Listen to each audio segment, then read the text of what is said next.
Ang ganda po. Kaya ayan naman proven na Oo. daming po bumabalik na customer. Tambak, ma'am. Kasi gusto nila yung lasa raw ng Joms Water. Opo. Opo, talagang kino-compare nila sa iba.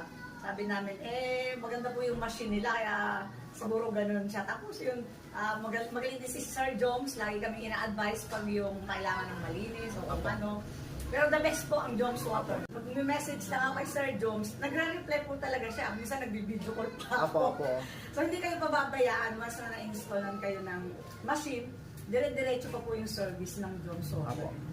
Maganda daw po yung installer na nakuha namin kasi sa iba-iba, pababayaan ka na lang pagkatapos na yung product na Na-install. na-install nila. Bahala ka na. Opo. Yes, ma'am. Pero si Sir Joms po, Opo. pagka isang chat mo, kahit malayo, nagchat-chat agad. Bilang isang retired teacher, naisipan ko mag-put up ng maliit na negosyo, water refilling station, sa pamagitan ni Joe.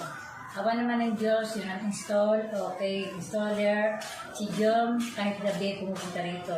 Lahat po ng mga katanungan po is nasagot naman Apo. po. At accurate din naman Accurate. po. So, dumating na po sa ating shop yung ating pinakahihintay na mga sanitary plans, blueprints, water safety plans, signed and sealed po ito ng ating sanitary engineer.